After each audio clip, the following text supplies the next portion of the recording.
today, and we are going to begin with a map. Okay. So yesterday we talked about, we did touch on maps yesterday. We're going to finish this lesson. Make sure that's right there. All right. Y'all grab a map. Yes, yes.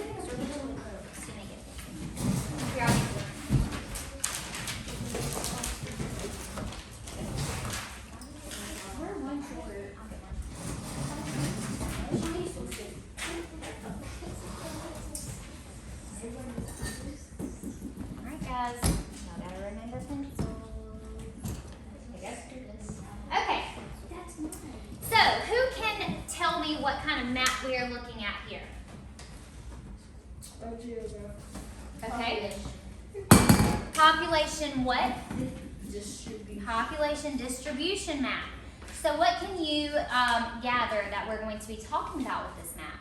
Population and distribution. Population. So different populations in different areas of the U.S.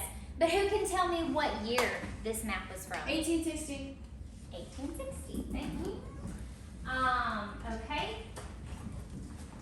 Here you go. All right. The United States population distribution in 1860. Okay, so let's work this together. Who would like to start us off right there? Let's do the little chart that's on the left side. Mackenzie. Boston. So it's going to tell you the city right there. And the first city right there is Boston. So look for Boston on the map. And then it's asking people per square mile. Well, it says, it already gives you that one. It's already given for you. Sorry, more than 90. So the next one, Charleston. Who can find Charleston for me? Marley? It is right. It's in South Carolina. Correct. So what population would that be? Given your key down at the bottom left. It would be It's the light gray. yeah, it's how many people? 7 to 34. The next light gray. 18. Oh, 18 to not 89. 89. Okay, so put 18 to 89 next to Charleston. All right, Chicago, Mackenzie.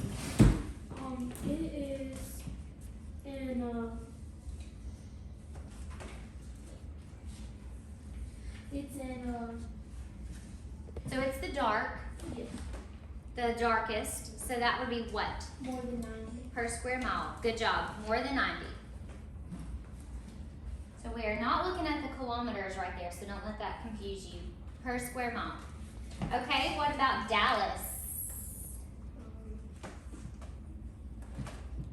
Kara? 2 to 22. Yes, 2 to 17. Good job. Denver? Mackenzie? It's in Colorado. Yes, it is. How many people? It is 2 to 7. 2 to 17. Okay. New York. Matthew? More than 90. More than 90 because it's in the darkest square on your key. Pittsburgh. Ethan?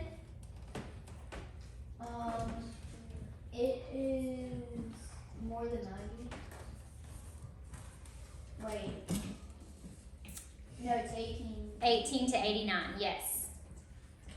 Because it's in that, there are two grays that are very similar to each other. One has kind of some wavy lines and the other one's more of just a fuzzy gray. Seattle? It is less than 2. Less than 2. Good job. All right, Talon, you can do our last one. St. Louis. You can answer the first question. What was the St. Louis at the bottom, the last one, per square mile, people per square mile. How many? 2 through 17. 2 and 17. 8 through 89. Yes, 18 through 89. Yes, 18 to 89. Good. Okay. All right, then, would you like to do number 1 for us? Which area has the most people? Northwest, southwest, or midwest? Wait, northeast, southeast, or midwest? Huh? Northeast. Northeast. Good job. Yes. The area with the most people is the northeast area. So you have north, and then for you guys, east. So this area of the map over here would have the biggest population, the most people.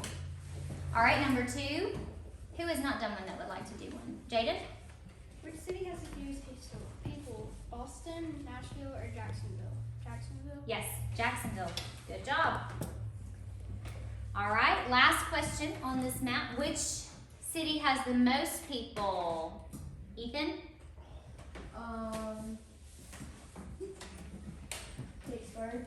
Pittsburgh. Good job. All right, I think I've got the maps.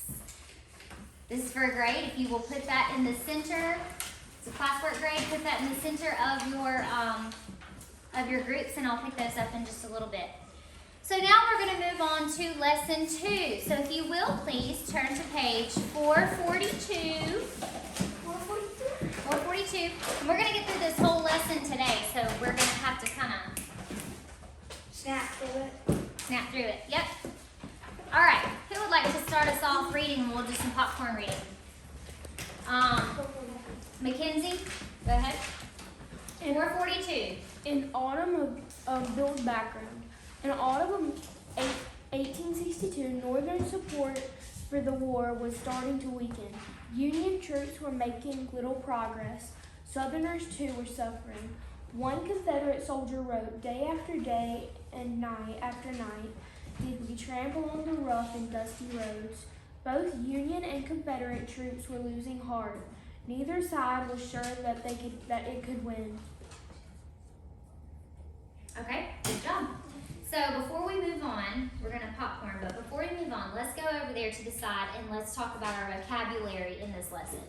So you have Emancipation Proclamation, which we're going to talk about here in just a second, and the Gettysburg Address, which we're also going to talk about in a second.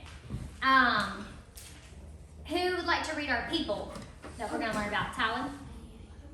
Mary Ann Bickerdike, Mary Ann Bickerdike, Clara Barton, Sally Tompkins, Elsie S. Grant, George May, and George Me. Pickett. and George Pickett. Okay. All right. So let's learn about them here in just a second. So in lesson 1, we learned that the Union and the Confederacy both believed they had the advantage at the beginning of the war. So, who was next on popcorn reading? Yes. Okay. In the spring of 1862, Union soldiers marched into Virginia. They were soon beaten back by Robert E. Lee. For the next few months, Confederate generals fought their way into Maryland. It appeared that the Confederacy was about to win their independence. That hope faded when Confederate troops met Union forces at Antietam,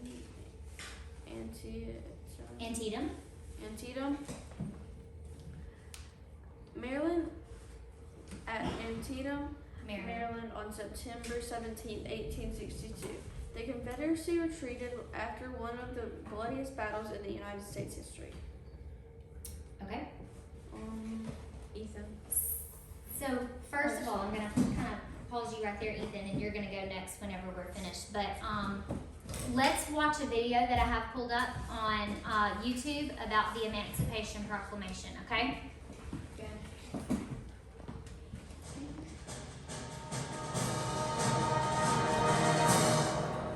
In July of 1862, after General George McClellan's failed Peninsula Campaign, Congress passed 2 very important pieces of legislation.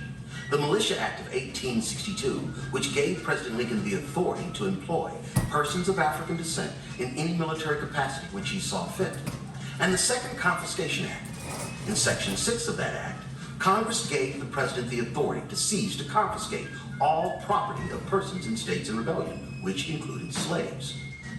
On September 22, 1862, 5 days after the Battle of Antietam, President Lincoln issued the preliminary Emancipation Proclamation, in which he warned the states in rebellion that if they did not lay down their arms and return to the Union in the next 100 days, he was going to declare free their slaves on January 1, 1863.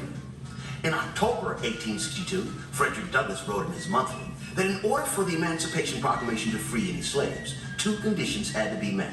The first condition was that the states in rebellion still had to be in rebellion as of January 1, 1863. And the second condition was that the rebellion had to be suppressed. On January 1, 1863, that first condition was met, as the states in rebellion had not returned to the Union. And on January 1, 1863, President Lincoln issued the final Emancipation Proclamation as, quote, a fit and necessary war measure for suppressing said rebellion, close quote.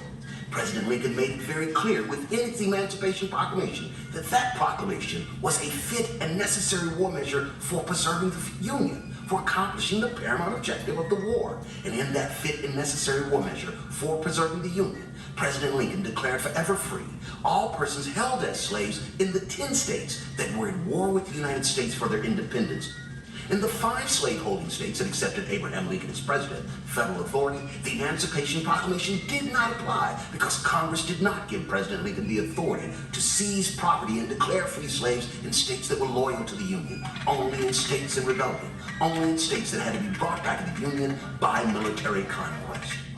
Jefferson Davis, the president of the Confederacy, told the Confederate legislature that the Emancipation Proclamation was, quote, an authentic statement by the government of the United States of its inability to subjugate the South by force of arms, close quote. Indeed, General Ulysses S. Grant would say that the Emancipation Proclamation added a powerful ally to the Union war effort. In January 1863, that regional conflict became a war for emancipation, a war for a new birth of freedom, as hundreds of thousands of Southerners, men and women of African descent, would join the Union war effort, seeking that precious gift of liberty. And this nation would march on to victory as one nation. So here we go. Who can tell me what the Emancipation Proclamation was? Corbin? Well, basically, it was like a paper that said if you didn't lay down your weapons, then Abraham Lincoln would release the slaves. Yes, good. That's it. It ended slavery, basically, in the end. So let's read about that. Ethan, we were going to pick up with you. Go ahead. 5 days after the Battle of Antietam, President Lincoln changed the way people thought of the war. He issued the Emancipation Proclamation to emancipate means to free someone. The proclamation said that as of January 1st, 1863, all persons held as slaves within any state in rebellion against the United States shall be then henceforth and forever free. The Emancipation Proclamation ended slavery in the Confederacy. However, it did not end slavery in the slave states that stayed in the Union. What had been a struggle to preserve the Union was now also a battle to end slavery. Okay. All right. Who would like to read Juneteenth? Corbin? On January 1st, 1863, when the Emancipation Proclamation went into effect, African Americans greeted the day with joy. However, it took years for the Union Army to put the Emancipation Proclamation into effect throughout the Confederacy. The news did not reach African Americans in Texas until June 19, 1865. June 19, often called Juneteenth, is still celebrated in African American communities in Texas and other areas until the day slavery ended. Okay. All right. Good job. So let's let me go ahead and just ask you again while we're kind of right there. So what did Juneteenth stand for, Mackenzie? All of America was free. All of the slaves in America were free. Exactly. And what was the date? June June 19th of 1865. Good. Okay. All right. Turn the page and let's keep reading through the rest of this lesson right here. Okay, so I want you to think about and predict how the Emancipation Proclamation could affect the Confederate and Union armies, okay? Y'all think on that as we're reading. Who can tell me what effect the 54th Regiment had on public opinion in the North? So y'all think about that question, what I just asked you, the effect of the 54th Regiment. And we're going to read that here in just a second. And we're going to revisit that question, okay? So who would like to read over here? Jax? You can read next. The death toll rises. The number of dead and injured soldiers rose steadily in 1862. Men of all ages served in both the North and the South. Boys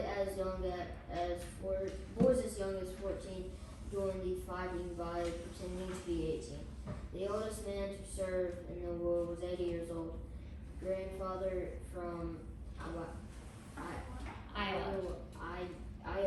Yes, good job. Okay, then the 54th Regiment. While black men had been serving in the Union Navy long before the war began, they were prohibited from serving in the Army. The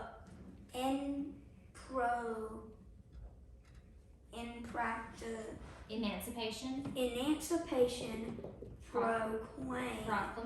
Proclamation changed all of that.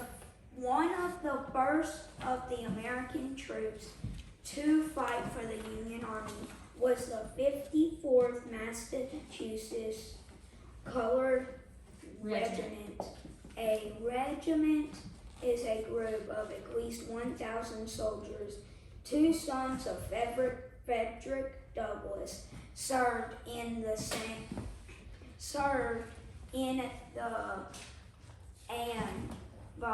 all volunteer regiment. Mm-hmm. Regiment.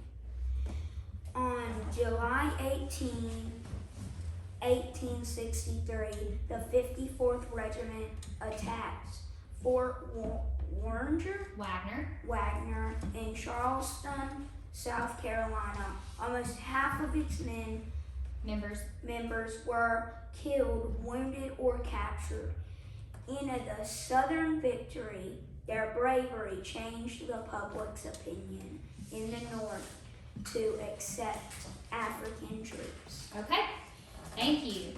So let's revisit that question I asked. What effect did the 54th Regiment have on public opinion in the North? It it made it where black men could go to war and fight. Okay. And it made them So let's go back and look right there at Fort Wagner. So the attack on Fort Wagner, what did that do? It killed almost half the men, or they got captured or they got wounded. Okay. And then what did Northerners? They started to respect them more for their bravery. Yes, good job. And they started to what? Accept the African American troops. Good. Okay, so let's read right there, African soldiers in the South. Who would like to read that part? Who's not read that would like to read? Matthew, go ahead. African soldiers in the South. Not all Africans served in the Union. On the Union side, on March 13th, 1865, General Lee convinced the Confederate Congress to allow enslaved Africans to fight for the South. These enslaved Africans were promised freedom on March 19th in Richmond, Virginia. A new Confederate unit, which included enslaved African hospital workers, marched up Main Street. none had uniforms, but they began training in Capitol Square. The war ended before they had a chance to fight. Okay. Let's keep going right there. Women in the war. Women were not allowed in either the Union or Confederate armies, yet they contributed to the war effort in many ways. The war forced many women to work outside the home for the first time. Others, like Marianne Bickerdike. She was one of our people. Marianne. Where are you? Where are you at? Right here. Where? Melinda Blaylock. Melinda of North Carolina disguised themselves as men to fight on the battlefield. Many women in the North worked in factories and stores while the men were away at war. More than 3,000 Northern women worked as army nurses. Marianne Bickerdike. Bickerdike, For example, served in the Union in 19 battles. She performed medical operations and passed out food and supplies. Clara Barton from Massachusetts also began her war work, passing out food, and she assisted with hundreds of operations, even digging bullets out for soldiers. Wounds with her penknife. Union General George McClellan. McClellan called Barton the true heroine of the age and the angel of battlefield. The war, Barton founded after the war, Barton founded the American Red Cross in 1881. Okay, let's stop right there. And then let's skip on over to the Battle of Vicksburg. Marley, will you read that for us? By the spring of 1863, the Anaconda Plan was close to achieving its goal. In the West, Ulysses S. Grant had won some important Union campaigns at Fort Donelson and Shiloh, Tennessee. Vicksburg, Mississippi was a key city guarding the Mississippi River between Memphis and New Orleans. Grant tried to capture the city from the north, but a steep hill protected the northern ledge of the city. Grant realized that getting over the hill would be too difficult, and so he attacked from the southern side. Grant trapped the Confederates in the city. The attack continued for 48 days. On July 3rd, 1863, lacking supplies, the Confederates surrendered. Later, Grant said the fate of the Confederacy was sealed when Vicksburg fell. Okay. All right, so let's flip the page right there and let's go ahead and read about the Gettysburg Address. So if you'll start at the top, Talon, for us and read Gettysburg and read that section, and then we're going to read a portion of that from a portion of the Gettysburg Address. When it says Gettysburg. Just start up there and read. While Grant produced Vicksburg, General Lee's men faced Union troops under General George Mandate in Gettysburg, Pennsylvania. On July 3rd, General George Pickett was ordered to charge the center of the Union line. Across the great open field, the Confederate Army made what came to be known as Pickett's Charge, and the Union's troops fired. Lee's army had to retreat. More than 28,000 Confederate soldiers were killed or wounded. The Union victories at both Vicksburg and Gettysburg had changed the course of war in favor of the North. Months later, President Lincoln came to Gettysburg to declare the battlefield a national Cemetery. Read the Gettysburg Address he made there. Okay, so do you want to continue reading that for us? Okay. Who would like to read that portion of the Gettysburg Address? Mackenzie, go ahead for us. And then we're going to go to the review and assess questions. 407 years ago, our fathers brought forth upon this continent a new nation, conceived in liberty, and dedicated to the proposition that all men are created equal. Go. Now we are engaged in the great civil war, testing whether what nation or any nation, so conceived and so dedicated, can long endure. We are met here on a great battlefield of that war.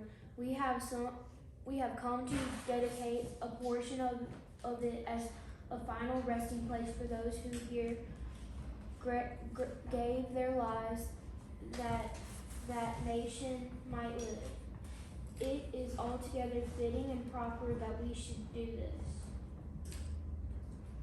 Keep going. But in a larger sense, we cannot dedicate, we cannot consecrate. We cannot hallow this ground. The brave men, living and dead, who struggled here, have consecrated it for above our poor power to add or detract. The world will little note or long remember what we say here, but can never forget what they did here. It is for us, the living, rather to be dedicated here to the unfinished work which they have thus far nobly carried on. Mm-hmm. It is rather for us to be here dedicated to the great task remaining before us, that from these honored dead we take increased devotion to that because for which they here gave the last full measure of devotion, that we here highly resolve that these dead shall not have died in vain, that this nation under God shall have a new birth of freedom, and that this government of people by the people for the people shall not perish from the earth. All right. Good job. Thank you. That was a large chunk there to read. Good job. All right, so let's look at these review and assess questions because we're running low on time. We're going to do our what's stuck with us, and then we'll have to go. Let's look at page 447 under the red tab right there, the review and assess. Please get out a sheet of notebook paper too. I'm sorry, I forgot to say that. Y'all grab a sheet of notebook paper.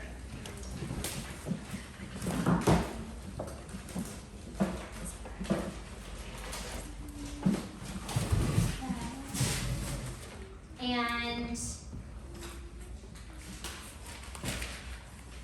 we're going to write one sentence for each vocabulary term. So this is going to practice our writing skills as well. What were our two vocabulary terms at the beginning of the lesson? Emancipation Proclamation. And the Gettysburg Address. And the Gettysburg Address. Good job. Okay, so write one sentence for each vocab term. Okay? Just make up a sentence. Tell me, anything. It could be anything. It just has to have Emancipation Proclamation in it and the Gettysburg Address. Label this review and assess page 447 with your name on it.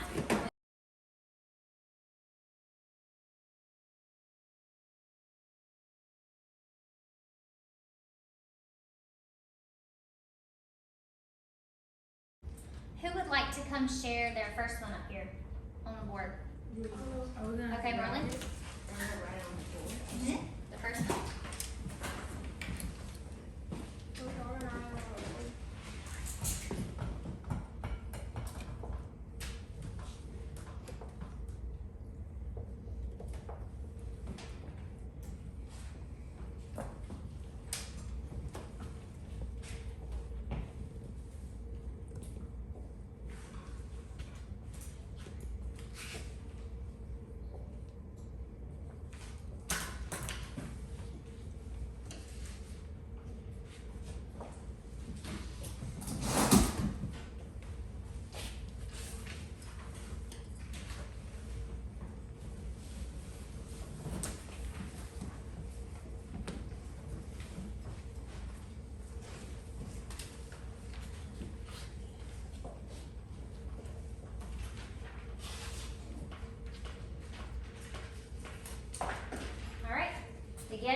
Address was delivered by Abraham Lincoln. There you go.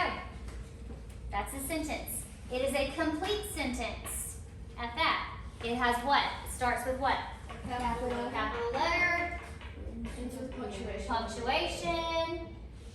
Who can tell me, since we're talking about verbs as well, who can tell me what the verb is? Was delivered. Was delivered. And that is what? A verb phrase. Good job.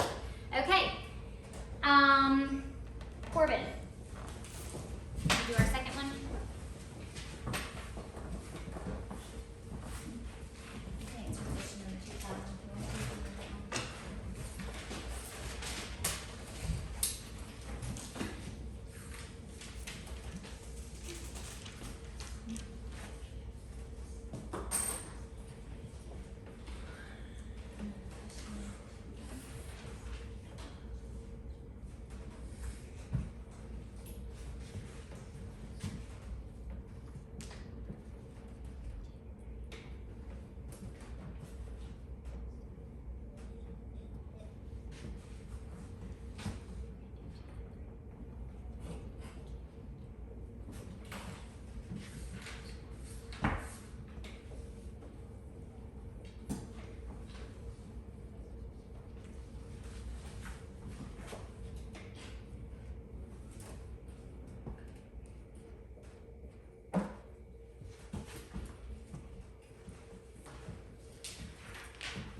Okay, read that for me, Corbin. What does that say up there?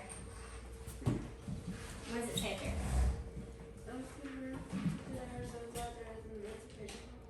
Okay, African American people today are so glad that there is an Emancipation Proclamation. Good job. All right, so what would my, and you good punctuation. Yes, good job. So what would my verb be in here? We're gonna put in a language arts lesson in here. Are glad, and that's what? Verb phrase. Good job. Okay, so question number 2. Let's take just a second to write that, or to answer that on your paper. 2 and 3, questions 2 and 3, and then you can tear them out and put them in that stack in the middle of your group, and we're going to do the what stuck with you before we leave. Why did President Lincoln come to Gettysburg months after the battle? Write your answer on that sheet.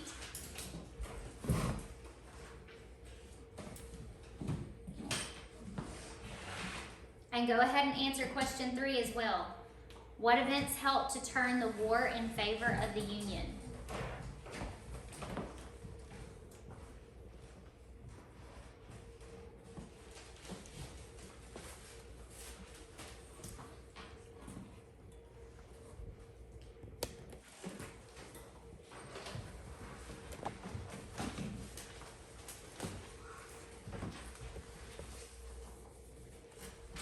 What are we talking about again? Review and assess. We're working on questions 2 and 3 right now, and then you can tear it out.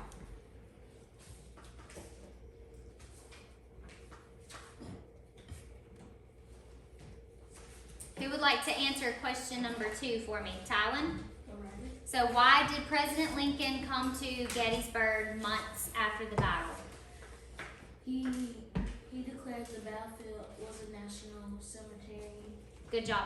Read the Gettysburg Address. Good job. He came to dedicate the National Cemetery to the soldiers who had died there. Good job. All right. And then number 3, who has that answered? Who would like to answer that one? What events helped to turn the war in favor of the Union? Ethan? The Emancipation Proclamation. The victories at what? What did we talk about, Mackenzie? Vicksburg. Oh, sorry. That's okay. Vic, go ahead. And where else?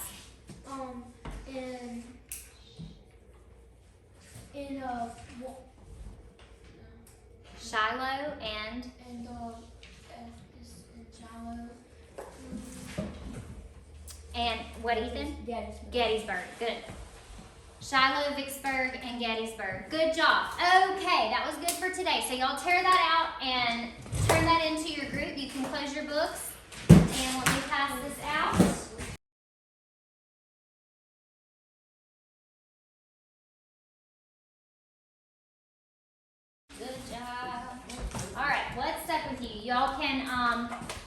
that and pack up, and you may head out and stick that on the board on the way out.